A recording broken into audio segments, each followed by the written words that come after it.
Nós vamos começar uma nova série hoje. Série em 2 Coríntios, tá? Não propriamente entrarei no capítulo 1 hoje. Não propriamente farei isso, tá? O Kaique vai colocar um vídeo aqui que eu acho muito bom. É uma coisa que é um vídeo que eu sempre recomendo para as pessoas assistirem, né? Inclusive, quem estiver vendo a pregação depois, não vai estar vendo esse vídeo aqui por questão de direitos autorais, mas eu vou pedir para deixar na legenda aí, tá? Do vídeo aí, o link que a gente vai estar assistindo agora, tá? Então, nós vamos assistir.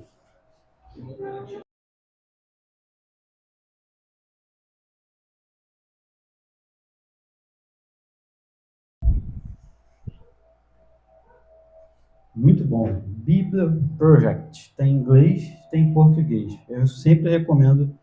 Não ganho dinheiro para isso não, tá, gente? Não estou sendo patrocinado, não.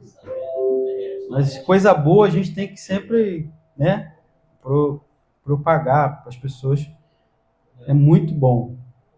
Dali você consegue fazer, você mesmo consegue fazer um esboço e conferindo, ainda, né?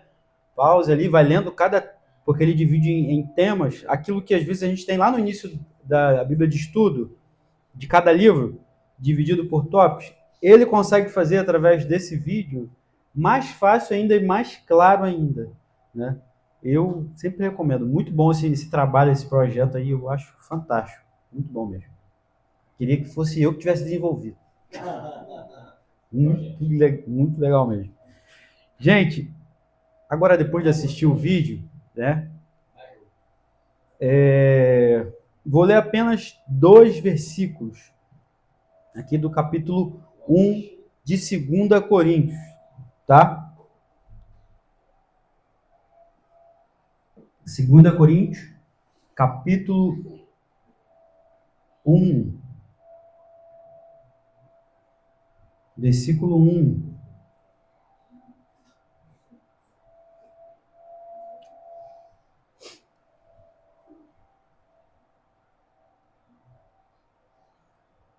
Eu vou ler 1, vocês leem o 2.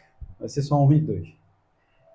Diz assim: Paulo, apóstolo de Cristo Jesus, pela vontade de Deus, e Timóteo, nosso irmão, a igreja de Deus que está em Corinto, com todos os santos de toda a Caia. Graça e paz a vocês da parte de Deus, nosso Pai, e do Senhor Jesus Cristo. Amém. Glórias ao nome de Jesus. Então, como eu falei anteriormente, eu não vou entrar necessariamente no capítulo 1. Né? Assim como aquele vídeo ali é uma introdução, eu vou ainda continuar nessa introdução, lembrando alguns aspectos e falando coisas que também não estão ali no vídeo que eu achei pertinente falar. Vou ser repetitivo? Sim. De propósito? Sim. Intencionalmente? Sim. Às vezes você tem que ser repetitivo intencionalmente nas coisas que você faz na sua vida. Faz sentido, às vezes, você ser repetitivo de modo intencional. Às vezes estão achando que você não está sendo intencional, você está sendo porque tem um propósito nisso, quando você repete determinada coisa. Então, Paulo, ou Saulo de Tarso, apóstolo, fariseu, né, cresceu aos pés de Gamaliel, apóstolo, e logo depois de ser apóstolo, logo depois de convertido, missionário. Né? Não há dúvidas de que foi o apóstolo Paulo que escreveu tanto primeiro aos Coríntios quanto segunda aos Coríntios ali, tanto que foi ele que plantou essa igreja. Então, a segunda carta aos Coríntios é, em geral, uma autobiografia. Paulo fala bastante dele, mas uma maneira de defender, né, que ele é um apóstolo. Por isso que ele começa no capítulo 1 aí falando que ele é que estava escrevendo, Paulo, apóstolo de Cristo pela vontade de Deus. Então, em vários momentos aí, no capítulo 2, Paulo vai se defender. Por que isso? Exatamente, não sei se vocês viram por causa dos superapóstolos que ele fala, os falsos líderes, tá? Não eram os outros apóstolos, não, os falsos líderes que chegam à igreja de Corinto trazendo outras doutrinas, aquilo que não é evangelho, trazendo outras situações, a ponto de menosprezar Paulo e mostrar que Paulo não era bem-sucedido, não era de Deus, não era o enviado de Deus, porque vivia na pobreza, né? Nada diferente daquilo que acontece hoje em dia, não é isso? nada diferente daquilo que acontece hoje em dia. Então, Paulo, em vários momentos aqui, ele vai se defendendo, né? Vai falando da sua vida, das coisas que passou, dos sofrimentos que passou. Então, Paulo descreveu detalhes recentes que ele viveu em viagens missionárias. Ele relata isso, descreve isso. A carta inclui detalhes intrigantes sobre a vida de Paulo, tais como a ocasião em que ele enfrentou a morte, né, na Ásia Menor, onde a gente vai ler isso aí, no capítulo 1, versículo 8. Coloca aí, onde ele enfrentou a morte, versículo 8 a 10 aí.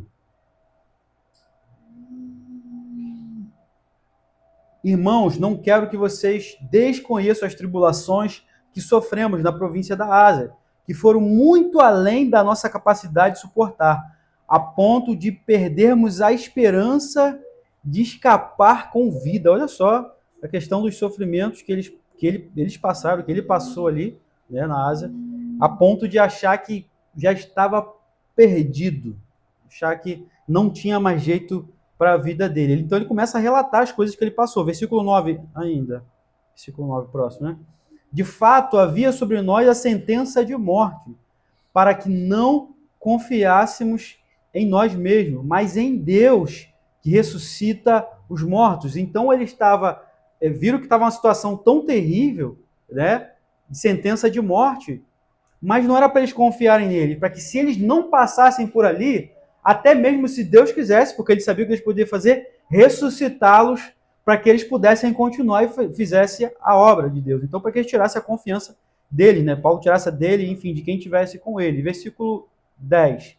Ele nos livrou e nos livrará de tal perigo de morte. Nele temos depositado a nossa esperança de que continuará a nos livrar. Então, ele começa aí a falar sobre as coisas que ele passou, as coisas que ele viveu, mostrando, né, ali como a gente viu o paradoxo da cruz. A gente viu sobre o paradoxo da cruz ali nesse vídeo, né? O paradoxo da cruz é o lugar que seria de vergonha, de maldição, madeira é lugar de maldição, como diz, né? Se torna o lugar da vitória. Madeiro, que seria lugar de sofrimento, de condenação, se torna o lugar da vitória. Então, Paulo consegue olhar para a cruz e olhar para os sofrimentos dele, que para os outros era derrota, na verdade era vitória. Os sofrimentos dele apontavam também para aquilo que Jesus sofreu, eram as marcas de Cristo no próprio apóstolo Paulo, mas mostrando que Deus estava com ele, era Deus que daria a vitória, né? Então, outro fato que a gente vê aí em 2 Coríntios é quando ele fala também acerca do seu espinho na carne. Todo mundo já ouviu falar sobre isso, né? Está lá no capítulo 12, a gente não precisa ler. Lá no capítulo 12, versículo 7, tá? Só a nível de curiosidade. Então ele fala sobre isso também, fala sobre as coisas que ele passou, que ele está passando, né? Para a igreja de Corinto, mostrando quem ele era. Se de fato ele era um apóstolo verdadeiro ou não. Então nós entendemos que esses detalhes específicos evidenciam o fato de que foi Paulo quem escreveu a segunda carta aos Coríntios, pois nenhuma outra pessoa poderia fornecer detalhes tão íntimos da vida dele. Ninguém poderia, né? Então, autoria não tem o que se falar. A data, provavelmente, a nível de curiosidade também, foi escrita entre 55 e 57 depois de Cristo, aproximadamente 5 anos depois da fundação da igreja de Corinto, né? Paulo, 5 ou 7 anos, Paulo manda essa segunda carta, que a gente vai ver se era a segunda mesmo, ou se era a terceira, ou se era a quarta. Olha aí, novidade aí, ó. Será? Estudiosos dizem, né, e aí na Bíblia NAA ou ESV, pensando na versão em inglês, que praticamente a mesma Bíblia, que essa é a quarta carta. Alguém já ouviu falar isso? Que essa é a quarta carta? Escrita por Paulo aos Coríntios. Aí a gente vai ver aqui as referências, os argumentos por que estudiosos, inclusive nessa Bíblia NAA, que é a minha Bíblia de estudo, diz isso também.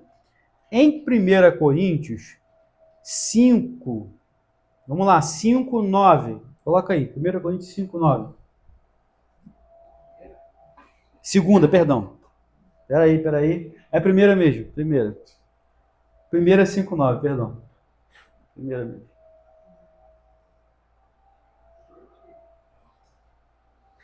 Já escrevi a vocês em carta para não se associar a pessoas sexualmente imorais. Então, na primeira carta, ele está dizendo que já escreveu carta antes.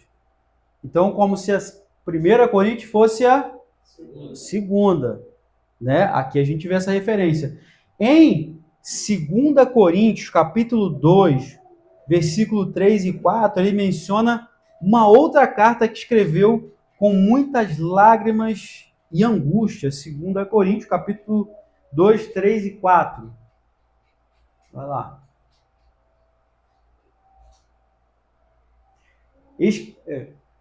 Escrevi como escrevi, para que quando eu for, não siga entristecido, porque aqueles que deveriam me alegrar, por aqueles que deveriam me alegrar. Estava confiante de que todos vocês compartilhariam da minha alegria. Pois eu escrevi com grande aflição e angústia de coração, e com muitas lágrimas, não para entristecê-los, mas para que soubesse como é profundo o meu amor por vocês. Então, aqui ele está relatando, pega para mim, eu acho que é coisa da Shopee, pega para mim, por favor. Eu acho que é.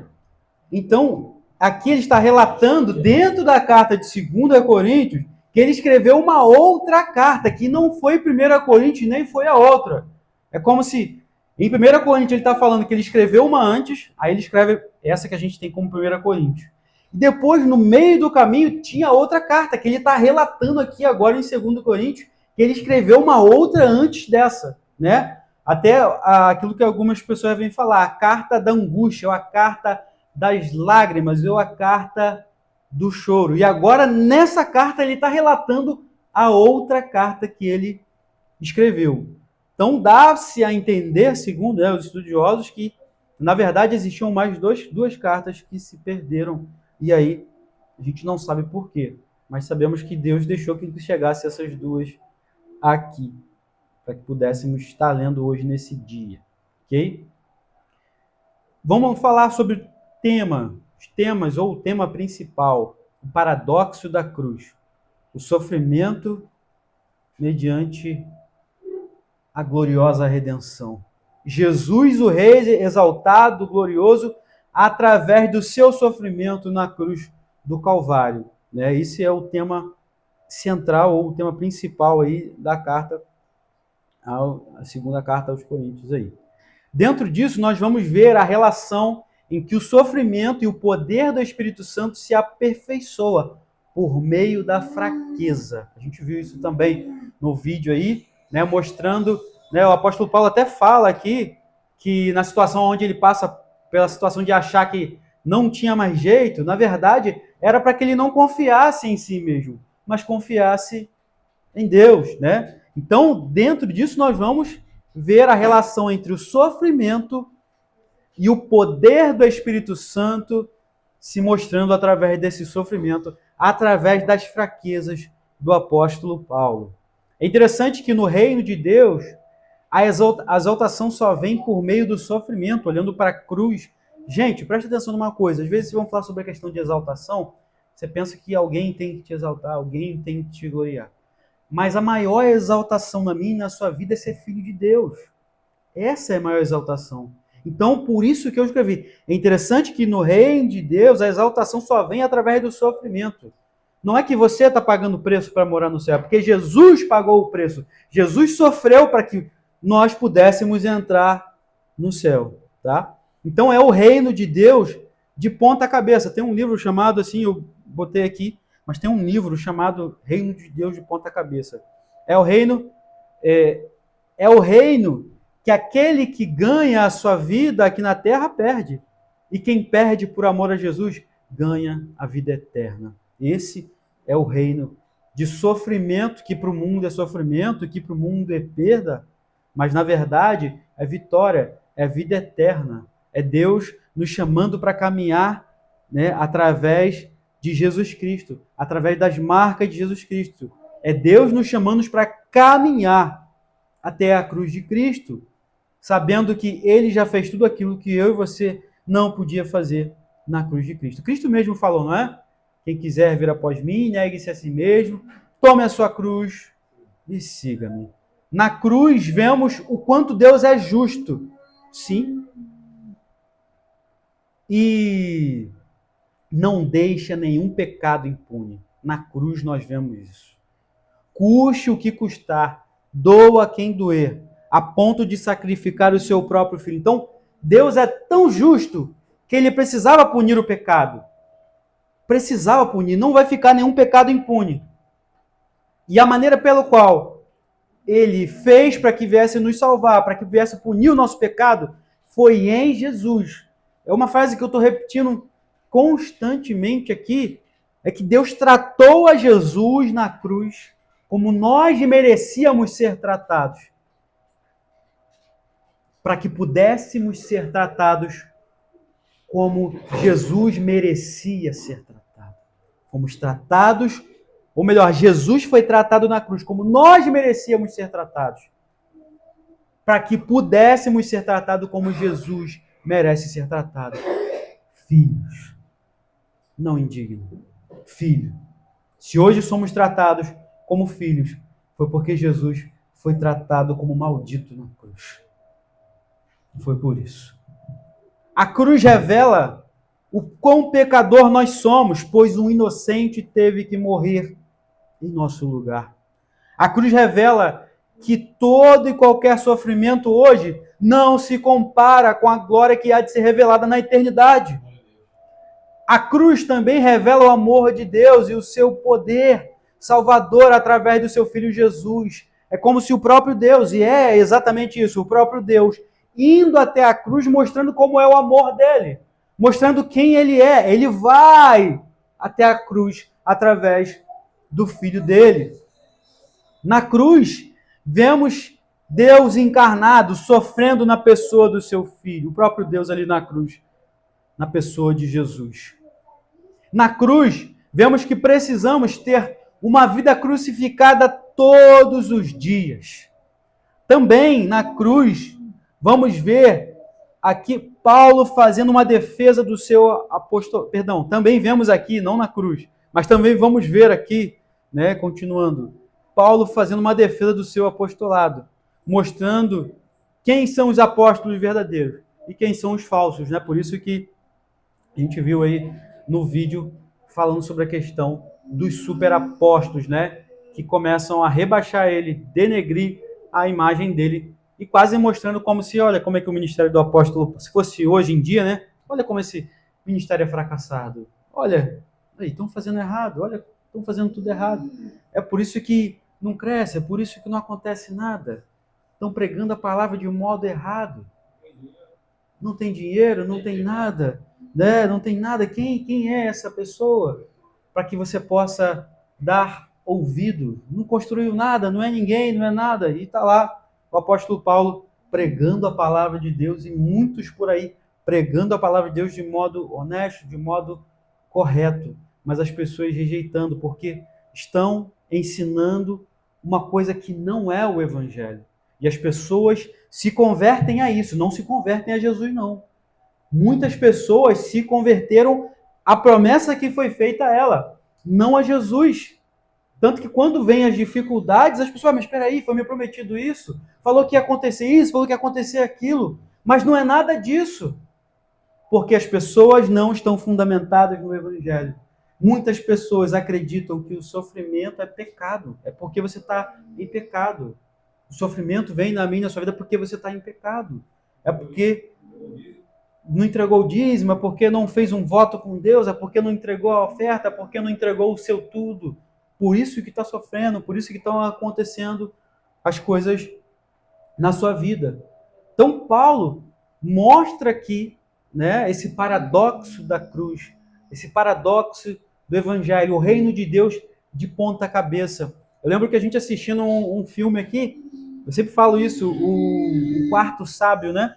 Como se fosse uma história paralela, né, à Bíblia ali. E o Quarto Sábio ele vai procurar, depois que ele vê o sinal da estrela, ele vai procurar o nascimento do rei, vai procurar ali, né, o rei ali. E aí ele começa a procurar, se é o nascimento do rei, ele começa a procurar nos palácios. E nos lugares, né, mais vamos dizer assim, mais bonitos, mais suntuosos. E aí chegam para ele e falam assim: você está procurando no lugar errado. Procura o rei nas vielas, nos lugares mais pobres. Procura o rei aonde nem você entraria. Isso me marca, essa frase me marca, essa parte do filme me marca, mostrando que o evangelho não está relacionado a riquezas. E isso também não está relacionado à extrema pobreza, também à teologia da miséria. Não é nada disso. Não existe a teologia da prosperidade, que eles falam que existe, mas também não existe a teologia da miséria. Você tem que trabalhar, você tem que conquistar suas coisas, tem que pagar suas contas, né? Você percebe que a gente vai estudar aqui sobre a questão da generosidade também, onde a igreja de Corinto não estava sendo generosa. As outras igrejas, a gente viu no vídeo, são generosas. Aí, ao ponto do apóstolo Paulo achar, então vocês não receberam a transformação do evangelho.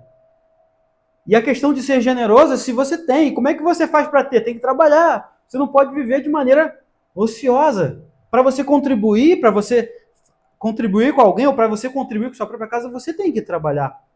Então não existe isso da teologia da prosperidade, nem da teologia da miséria. Você trabalha para poder sustentar a sua casa, a sua família, mas também para poder ajudar os outros, né? A igreja de Corinto, ele parece que fecha o coração na hora de contribuir, né? E o apóstolo Paulo pede, a gente viu isso no capítulo 16 de 1 Coríntios, né? Ele até fala sobre essa questão das coletas para poder ajudar a igreja de não fosse quando ele estivesse lá, porque sabia que tinha gente falando que era como se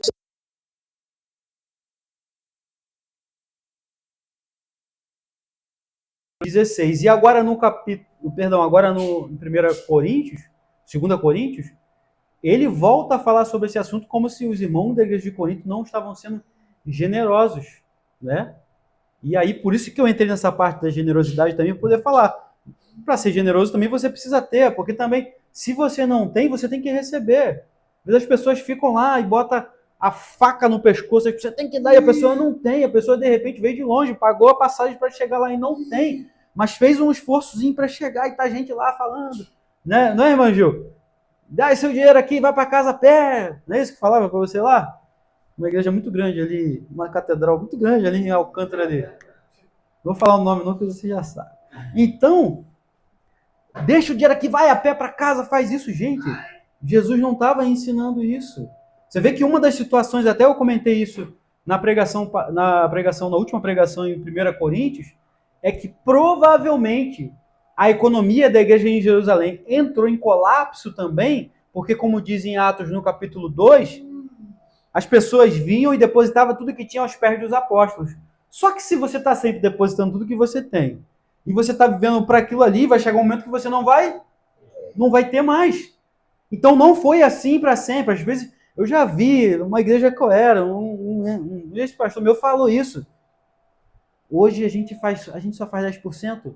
Se a gente fizesse mesmo, como diz na Bíblia, vocês tinham que entregar tudo no pé dos apóstolos, pastores. Na igreja que eu era aí. Da minha moda Trísimo. Né? Trísimo. Eu já ouvi falar Trísimo também.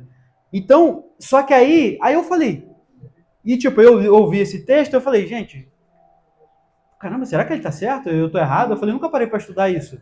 Peguei esse texto lá em Atos, comecei a estudar, comecei a pesquisar, vários comentários bíblicos, e foi falar. Aí eu li que na história foi relatado que um dos motivos pelos quais a igreja de Jerusalém passou problemas é porque, sim, as pessoas fizeram mesmo isso, entregava tudo mesmo, a ponto de depois não ter mais.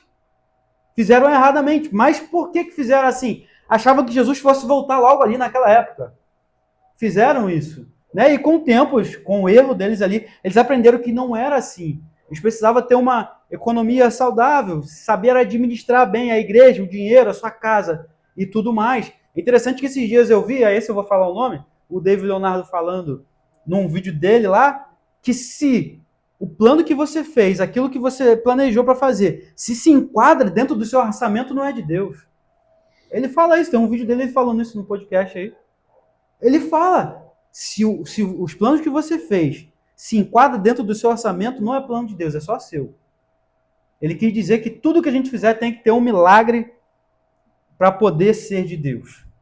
Aí ele está ali ensinando as pessoas a se endividarem, está ensinando as pessoas a pegarem empréstimo, está ensinando as pessoas a comprarem aquilo que não podem comprar, né? Para poder mostrar uma coisa que elas nem são, né? Eu fico pensando, quando esse camarada vai nesses lugares aí que os caras são coaches, são administradores, o que eles devem pensar? Que se você pensar bem, pensar na administração básica aí, você não pode gastar mais do que você ganha. Você não pode, né? Você não pode fazer isso. Então, aí ele pega e ensina isso, né? Por que eu estou falando sobre isso? Sobre a questão do evangelho, como as pessoas têm pregado, né? Falando ainda sobre a questão da generosidade, falando sobre a questão da nossa administração, da nossa vida, falando ainda sobre o que Paulo estava se defendendo por causa daqueles que falavam que ele não era apóstolo, devido a ser um trabalhador braçal, devido a não ter muito, né? E pode ser que alguém venha falar isso de mim e de você também, que você está na igreja errada, ou que você está seguindo a Deus de forma errada, ou que você está em pecado. E sofrimento faz parte da vida do cristão. Sofrimento faz parte. Qual de vocês, se quiser construir uma torre, não senta primeiro para calcular o preço e verificar se tem dinheiro suficiente para completá-la? Pois se lançar o alicerce e não for capaz de terminá-la, todos os que virem zombarão dele, dizendo: este homem começou a construir e não foi capaz de terminar. Exatamente. Você vê que a Bíblia ensina da administração também aqui, ó. A Bíblia também ensina a administração. A gente não pode ir além do que, como é que fala? Colocar a nossa mão onde a gente não alcança, ou tentar colocar a nossa mão onde a gente não alcança, não é isso? Tem vários ditados aí, né, vários ditados que são populares. Dá o passo maior que a perna. E outro, né? Tem outros ditados aí que as pessoas falam. E a questão é, muitas vezes, é só para mostrar para os outros, né? Aquilo que a gente leu lá em 1 João capítulo 2, né? Tem a cobiça da carne, tem a cobiça dos olhos, e tudo isso não provém de Deus, mas provém do mundo, como diz o próprio texto. Não provém de Deus, mas provém do mundo. A cobiça da carne, a cobiça dos olhos está aí, nas redes sociais, entre outros. É porque é o que está mais latente para nós, é o que as pessoas postam muitas coisas. E exatamente, é o que ali é como se fosse a vitrine da vida da pessoa, mas muitas vezes não é aquilo. Quantas pessoas eu conheço que se mostram uma coisa ali e não são nada daquilo, tem que mostrar, falam que tem coisas que não tem, falam que são coisas que não são, né? Então, a cobiça dos olhos, a cobiça da carne, e tudo isso provém do mundo, como diz 1 João capítulo 2, versículo 15, não é isso? Vê se é, 1 João capítulo 2, versículo... A gente estava falando sobre isso, não foi, Monique? Versículo 15, capítulo 2, 1 João 2,15, acho que é isso. É isso mesmo. Vamos ler. Não amem o mundo, nem o que nele há. Se alguém ama o mundo, o amor do Pai não está nele. Pois tudo o que há no mundo, o desejo da carne, o desejo dos olhos e a arrogância da vida. Olha como eu sou, olha como eu tenho. Olha como eu tenho a arrogância da vida. Até arrogante, até para dizer, olha como eu sou abençoado. Não provém do Pai, mas de onde que provém? Do mundo. Então, quando um pregador está ensinando essas coisas aí, ele está ensinando tudo aquilo que a Bíblia condena. Está indo contra o que a Bíblia diz que é errado, contra aquilo que Deus abomina, e nós não podemos acreditar ou pegar essas filosofias do mundo. Nós não podemos. Temos que colocar a nossa cabeça no lugar, olhar para o Evangelho. Meus irmãos, se alguém falar para você alguma coisa, examine as Escrituras. Pesquise. Não conseguiu achar? Procura quem sabe mais, né? Porque um camarada desse, como eu falei aqui, falando dessa palavra aqui de que, vocês estão errados, de que devo depositar tudo nos pés dos apóstolos. Aí pega o versículo, lê aquele versículo e fala, gente, é verdade mesmo. Tinha que depositar tudo. Aí vai lá para poder constranger mais ainda as pessoas. A viúva lá, ela deu tudo. Ela deu tudo. Você deu tudo? Tem uma igreja famosa aí, lá em São Paulo, muito grande, lá em Alphaville. A mãe está processando a igreja, porque o filho ficou traumatizado, porque no culto das crianças lá, eles estavam constrangendo as crianças a dar tudo, né? A criança que tem mais dinheiro, né, Alphaville, os pais têm mais dinheiro, já tem até conta no banco, né? Tem até Pix já, várias crianças. Tem até Pix já, né? Compra as coisas, a mãe deposita ali a mesada ali, né? E o menino compra, ele mesmo compra o lanche dele. E o menino ofertou e depois não ofertou tudo, eu não ofertei tudo, porque eu tenho que comprar um lanche depois, né? Como se fosse isso, né? E aí vai a pessoa que estava ali, liderando ali aquele culto das crianças, constrange a criança mostrando, mas a viúva deu tudo. Você não deu tudo, você está em pecado. Falou isso para uma criança. A igreja está sendo processada por isso, os pais estão processando. Olha que terrível. Olha que terrível. O paradoxo da cruz. A gente está falando sobre isso. O paradoxo da cruz, o paradoxo do evangelho. Onde o sofrimento é que nos trouxe vida eterna. E o nosso caminho aqui também é em sofrimento também. Vamos ter alegrias, claro, várias. Mas a alegria ou a felicidade eterna não vai ser aqui. Por isso que eu estou sempre aqui frisando isso, voltando a frisar isso, né? Não coloque o seu coração nas coisas nessa terra. Seja o melhor que você puder em todas as áreas que você estiver, né? Enquanto você está aqui, como eu falei, o apóstolo Paulo falando, né? Enquanto você está aqui, enquanto você não chegou no lugar onde você deveria chegar, seja o melhor que você pode. Faça o melhor que você pode fazer, mas não colocando o seu coração nas coisas dessa terra, sabendo que a nossa vitória maior, nossa exaltação maior vai ser no céu.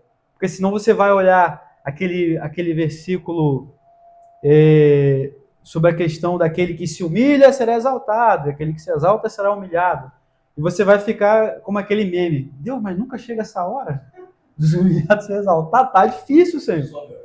Que é isso? Tá difícil. Tá difícil. Eu quero estar no palco e os outros na plateia. Tá difícil. Eu tô sempre na plateia sendo humilhado. Eu quero estar no palco sendo honrado. Eu quero estar no palco para as pessoas verem a minha bênção, verem o quanto eu sou abençoado e venham glorificar, né, a minha vida. Tá difícil de chegar nisso, mas é interessante que Jesus foi humilhado, mas foi exaltado pelo Pai.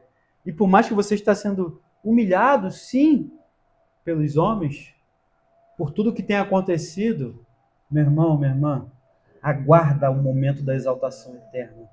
Não queira exaltação aqui na terra, não, porque vai ser só aqui. Foi isso que Jesus falou dos fariseus lá, e para os fariseus. Quando você for orar, entra no teu quarto.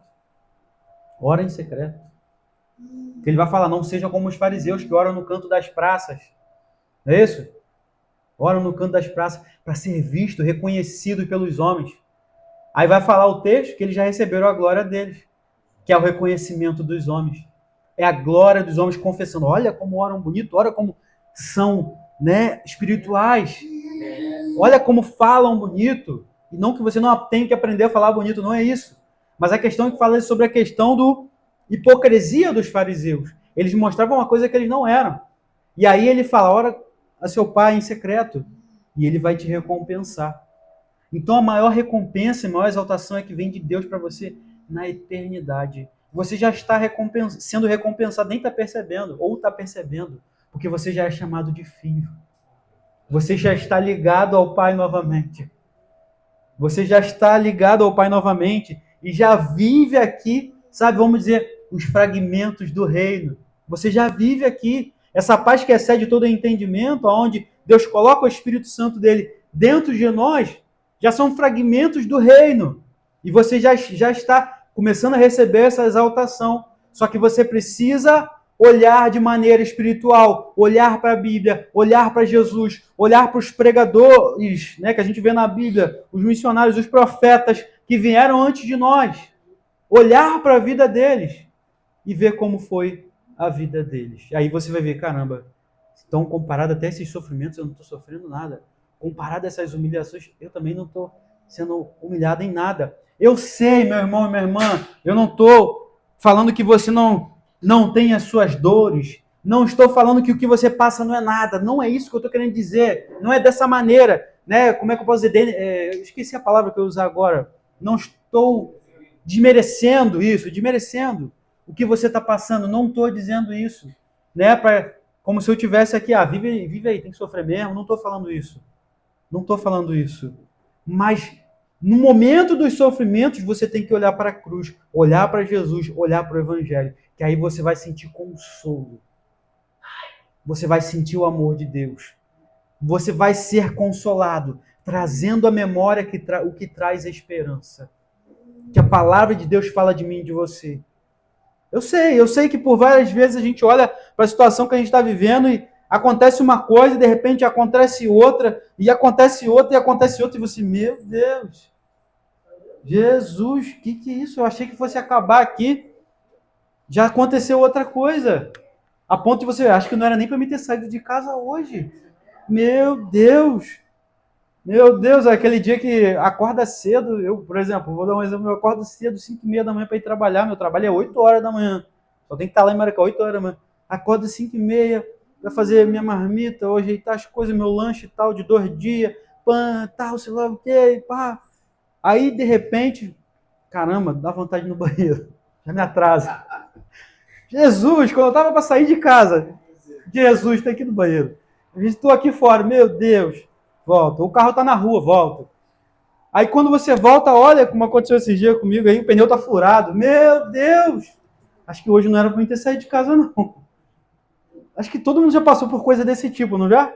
Todo mundo já passou por coisa desse tipo. Aí, gente, o pneu furou. Aí fui pegar a bombinha para encher o pneu, quebrou o conector que encaixa ali, que era o negócio do cinzeiro, quebrou. Jesus, estou eu cortando para ligar direto na bateria. Aí fui ver, tava lá um parafuso no meu pneu do carro. Jesus! Aí lembrei, eu tenho... Pelo menos já começou a melhorar, né? Tem o macarrão para colar ali. Arranquei o parafuso, fui tentar, estraguei o primeiro macarrão. Meu Deus, não era... Jesus, por que eu fui tirar esse pneu? De repente eu não vou conseguir consertar isso aqui. O macarrão estava ressecado demais. Era melhor ter colocado o step e ter consertado no borracheiro. Você já começa a pensar um monte de coisa, não é isso? Quando começa a dar tudo errado. E aí, por fim, eu falei, vamos olhar esse negócio, esse macarrãozinho, isso aqui é cola. Aí não deu certo. Peguei o detergente e falei, quando botam tanto em sulfilme quanto envelopamento, eles metem sabão, depois o sabão seca e a cola mantém, né? Que eu perdi a colinha que veio, meti detergente, pum, foi uma beleza. Tá ali o pneuzinho bom ali. Eu não sei se eu peguei engarrafamento nesse dia, não.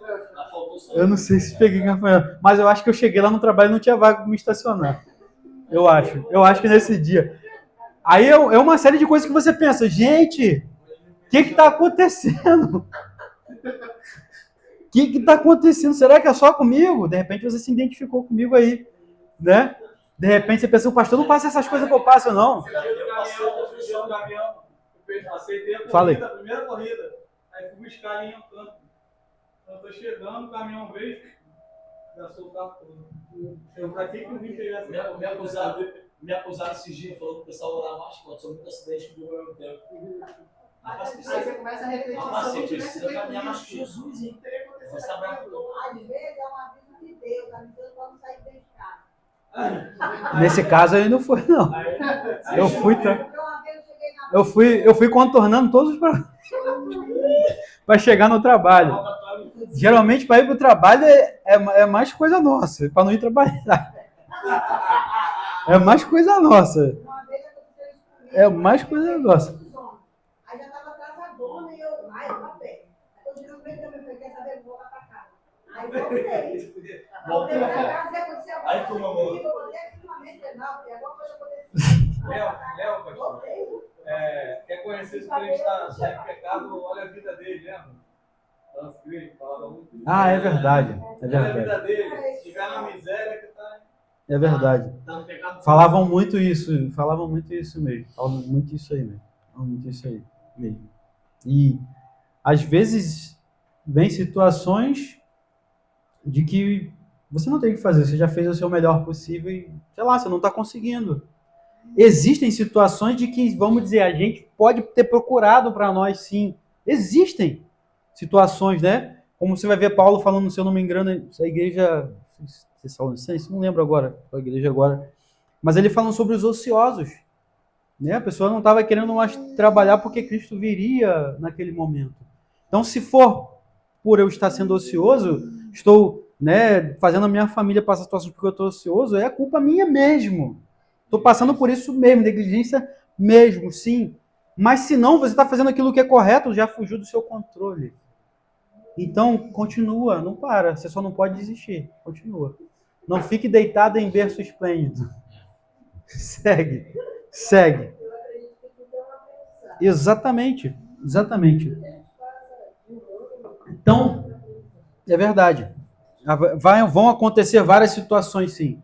Várias situações, sim. Várias situações. Até como a irmã Gil falou, né? Existem pessoas que sempre passavam por aquele lugar e sempre iriam, mas aconteceu alguma coisa, não passou por ali e teve um livramento, né? As situações, se você pegar a história, que eu acho interessante, pessoas que não morreram ali no atentado ali do 11 de setembro. Às vezes coisas banais, estava indo sujou de café, voltou para casa, aí não chegou a tempo, né, da torre cair e morreu. Coisas assim do tipo. Várias situações. Quando você vai pegar o documentário, as pessoas falando por que elas não morreram naquele dia, né? E sim, eu acredito em que Deus livra também através dessas situações. Eu não acredito no acaso, eu acredito no livramento de Deus sobre a nossa vida. O autor lá, o cantor, fala que o acaso vai proteger enquanto andar distraído, né? Talvez ele mesmo estava buscando a resposta, que na verdade não era acaso, é Deus, né? É isso. Gente, vamos ficar por aqui nessa hora, tá? Vamos ficar por aqui, que tem um bolo pra gente comer aí.